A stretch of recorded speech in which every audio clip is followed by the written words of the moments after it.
I'm pretty happy that there are so many people in the room today because it shows that solar shading is also gaining importance. So that's good to see.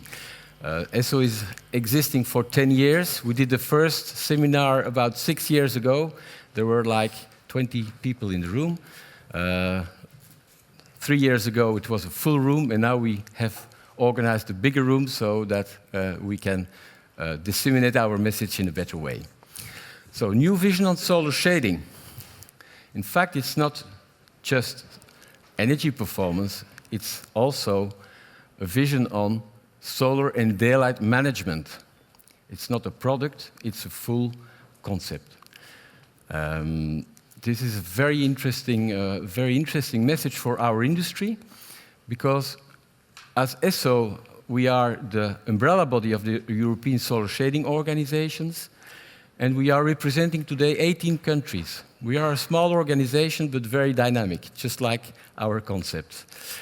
And solar shading in Europe today is about 400,000 people. It might be not much, across 28 states of Europe, and we are standing for a turnover of 35 billion euros. Well, that's a very big number for me, so I don't have this on my bank account, but 35 billion, that's our turnover, and in fact, we can gain much more energy by using our concepts than 35 billion, I can tell you. Existing 10 years, we've been very active. Just a quick overview of our ambition. That's what we were, that's what we want to be. We want to realize energy savings in buildings, also reduce CO2 emissions, but also, and that's very important, people tend to forget this, provide better livability by optimizing natural daylight. When I ask my wife when we build a new house, first question is not, I want an energy performant building. The first question is, I want well-being. I want to have daylight. I want big windows. And big windows are able to be done in the future as well, because with our concepts, we can still continue to have big windows and also have a good well-being and a good energy performance. But we also develop specialized local employment in Europe. Very important, don't forget this, it's a political message.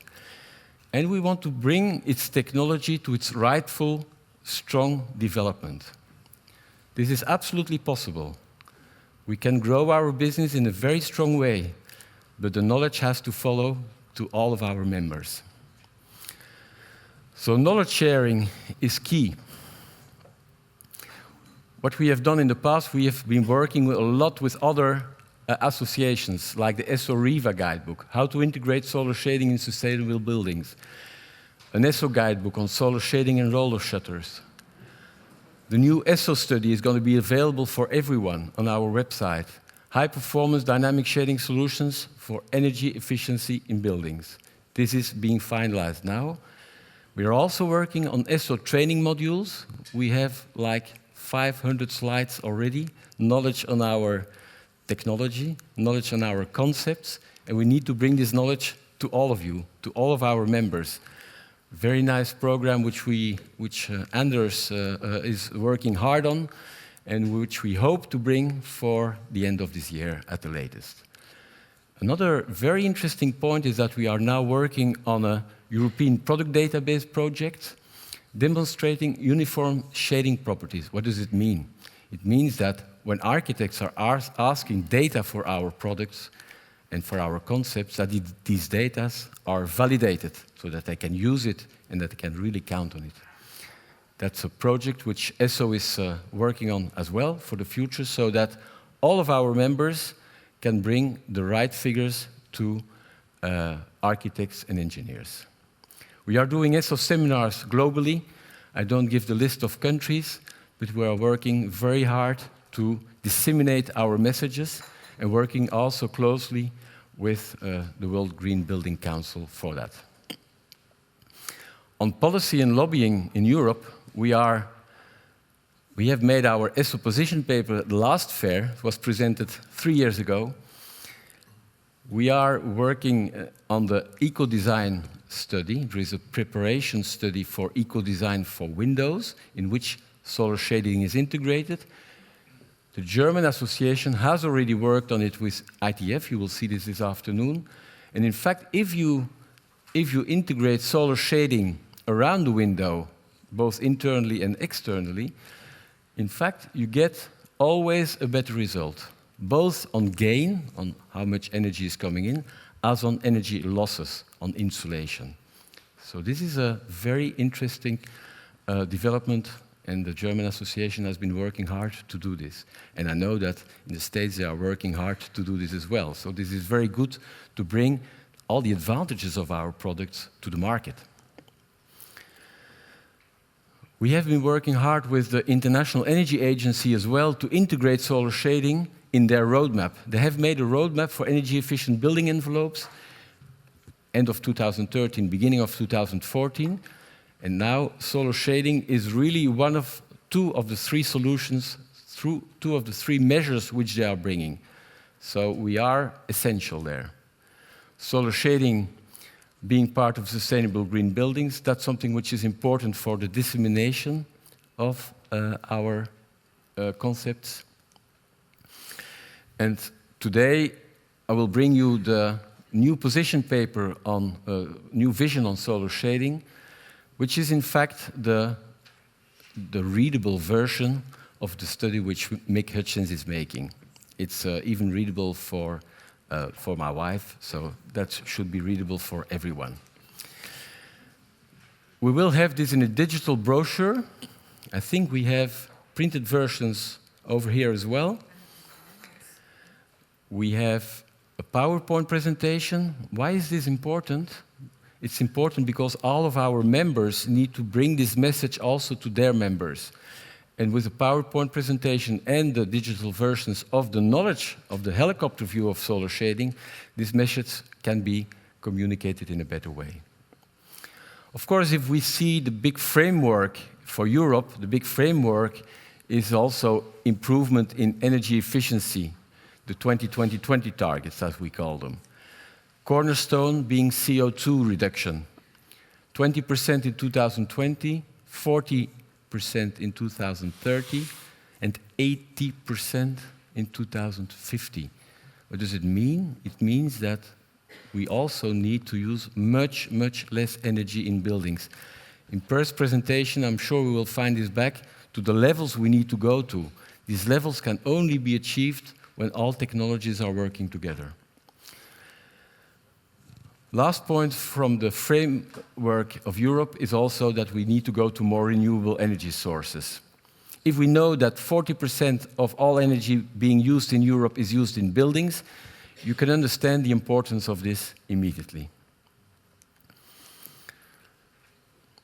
When we come back to the Energy Performance of Buildings Directive, they state that from 2020, all new built should be nearly zero energy buildings. They are now working on the recast of that EPBD. And I'm sure that it will be more and more important also for renovation in the future as well. It should also be, energy performance levels should be set at cost-optimal levels. It shouldn't be too expensive. It should be well evaluated. What is the economic optimum? And the third point is that overheating should be very much more taken care of, because all buildings are getting much more insulated, much more airtight. So if you light a candle, it's almost overheating. You can understand that if there is a little bit of sun coming in, well, it is also overheating.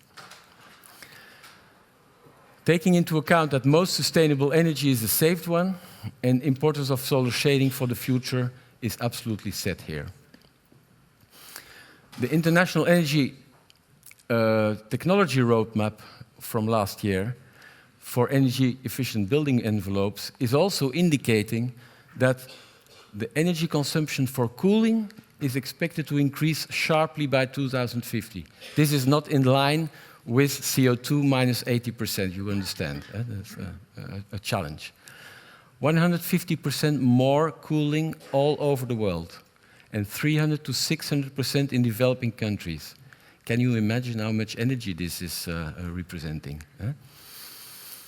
So this is also indicating why solar shading is so important for our future, because the building envelope is, in fact, the thermal barrier between interior and exterior. The progression of the building envelopes from old stock to new build, being nearly zero energy, and the increased need for cooling in sustainable buildings to avoid overheating.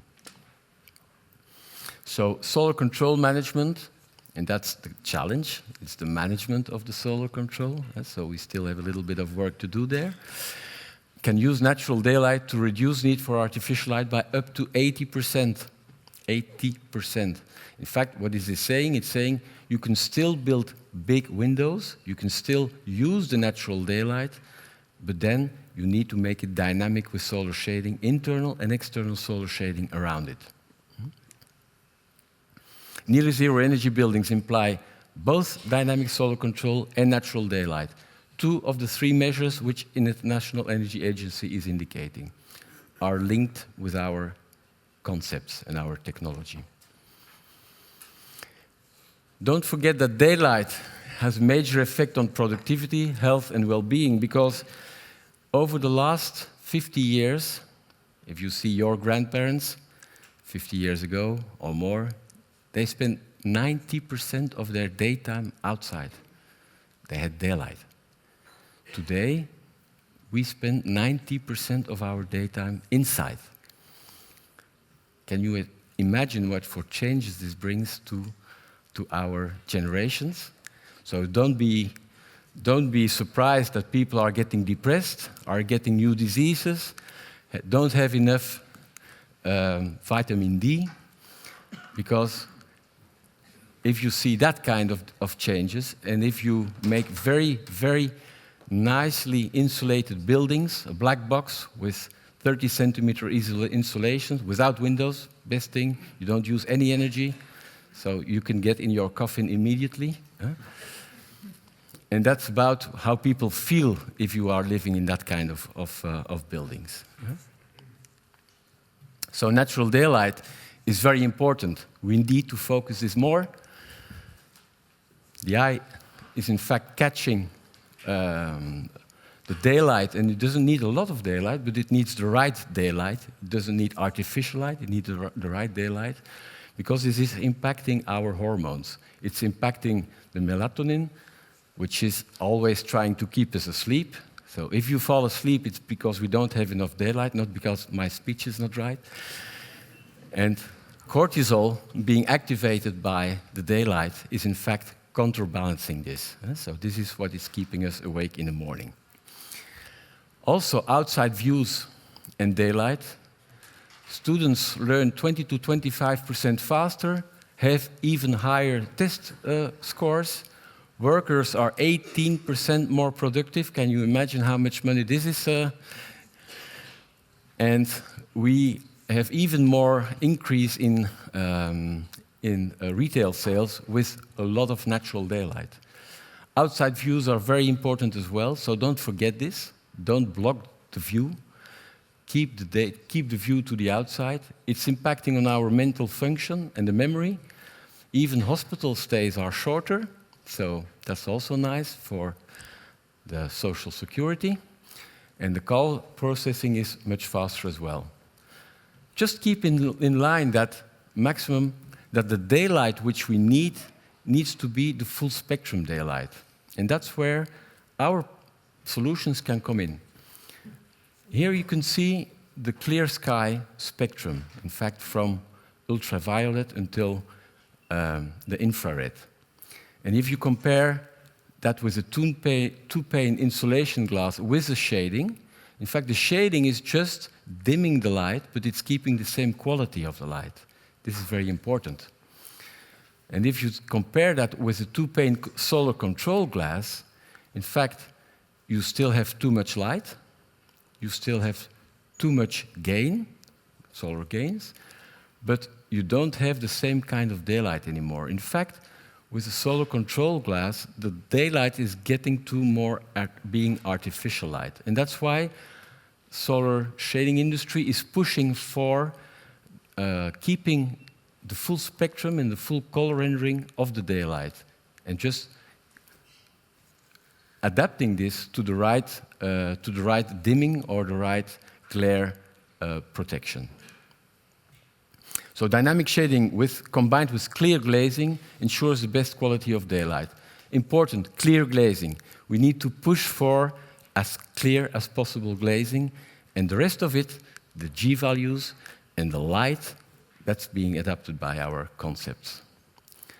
So it's, in fact, solar shading is now evolving from a component, a product, which it was in the past, to a concept of solar and daylight smart dynamic management. The smartness, and we will see this later on in Per's presentation as well, the smartness is a challenge which we need to find a solution for. Today, solar shading can in fact save energy and costs for both cooling, heating, and also artificial lighting. And then that's the part where my wife starts coming in, increasing comfort, health, productivity, and well-being, maximizing the natural daylight, keep the full color rendering, reduce the glare and filter the daylight, but also reduce overheating. So that's in one slide, all the advantages of our concepts. Performance shading solutions should be integrated by the architect or the builder in the design of sustainable buildings. And that's also a challenge. We are starting to work more and more with the international architects as well, because if you don't have the solar shading technology in the concept of the building, we always come too late. We come afterwards. And then it's too late to integrate it in a nice way in the buildings. So it should be integrated from the start. New buildings make up 1 to 1.5% of the housing stock. So it will take about 50 years before all energy inefficient windows in all buildings will be replaced. There are today about 3 billion, again, numbers in billions, I'm always troubled, 3 billion energy inefficient window units in Europe, 3 billion, which means 44% single glazing and 42% uncoated double glazing, meaning first generation of double glazing. If all of this new build and refurbishment need outdoor and indoor solar solutions, it's also a way of improving these energy inefficient windows. Or if all of these windows are going to be replaced, we need outside and inside solar shading, giving the best solution. That's a tenfold development for our industry. If this is the case, if we have outside and inside solar shading around these windows, we need to beef up our production, all of us. So one of the challenges is also refurbishment in order to read the targets, and dynamic solar shading solutions can deliver 40% average cooling savings and 18% heating savings. We will get into this immediately. At the same time, solar shading is very good for the CO2 footprint of the product itself. For example, a Venetian blinds creates about 150 kilos of CO2 emissions, but saves over 8,500 over its lifetime. So it's a good balance. It's a very good message for the World Green Building Council. External roller blinds and screens even use less CO2 in the production, so it's even better. So shading is very cost efficient with energy and saving over more than 60 times its CO2 footprint in its 20 years lifespan. If we see the cooling energy savings, this is part of the study which Mick is going to present to us. Dynamic solar shading leads to mean cooling energy savings of more than 36%, mean being all averages together. But we can have much more than that if you use just external solar shading, because here mean meaning also internal and external. If you have just the G values, cooling energy savings could be diminished by much more than 36%. In Rome, Brussels, Stockholm, or Budapest. So for facades which are oriented between southeast and west, the mean cooling savings go up to 59%. Southwest facades, 65 to 70, still mean. And when we say mean, we can save much more than that because the solar, the gain value, the G value, goes down from probably 80, 0.8, to 0.02. So that's the dynamic part. The window being somewhere there, so I suppose, yeah? And with shading there, with internal shading, going to 0.03 with external shading. And if you take another kind of window, it goes down to 0.02. So this is really very, very important saving. But also on heating energy savings, reducing the U values by closing shading devices, we have a positive impact on the space heating savings for all European climate types. That's what we see in the energy label as well. The reduction of the U values is about 55% for single and 40% for uncoated double glazing. So if we don't change the windows and we just put very good shadings and roller shutters outside, well, or inside, well, we can improve the U values as well. Everything here is depending on the class, and Mick will explain a little bit more about this. So if 75% of all windows are installed with dynamic solar shading, the savings include about this amount of cooling savings and heating savings. So heating savings, cooling savings. Overall, new build and refurbishment, energy savings for cooling and heating by dynamic solar shading solutions can easily exceed 13%. 13% of all energy used in buildings is a lot of energy. Money-wise, it's much more than the 35 billion which we talked about, because we use about 1,000 billion euros of energy in Europe, 40% for buildings. 13% of 400 is more than 35 billion. So the conclusions: solar shading is a mature technology, absolutely ingrained in local building culture and habits in Europe, not all over the world, but in Europe, yes. A present and visible part of buildings all over Europe. Wide variety of solutions are readily available for energy efficiently new build and refurbishment. We are essential for energy performance to avoid overheating and bring energy savings of more than 13% in buildings. And the combination, and that's a new thing, the combination of external and internal dynamic solar shading is essential for energy savings, but also for the healthy indoor comfort for both refurbishment and new build. What are the implications and the conclusions? Is that we need still to develop smart control systems, integrating solar shading, glazing, natural ventilations, HVAC, lighting systems within a common framework, within a common language. We need to work on the user education. We are not starting today, but this is a very nice start already. Raising the awareness of the correct way to use energy-efficient building solutions while delivering the desired indoor environment. And architects and builders should integrate dynamic shading as a standard. It's not any longer an option, it's a standard in every building, in all designs for new sustainable buildings as well as refurbishment. So solar shading is much more than a component today. Performance shading solution is an essential concept combining solar and daylight management. And smart indoor and outdoor performance shadings are an essential part of all new build and refurbished buildings envelopes in order to reach efficiency goals and livability. Livability, that's what my wife likes. Opportunities and capacity should or could go up by tenfold if we do the right job. So that's our message to you, because as a solar shading industry, we can have a major impact on the framework.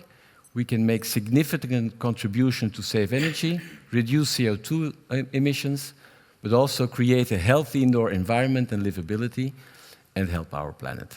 Thank you very much.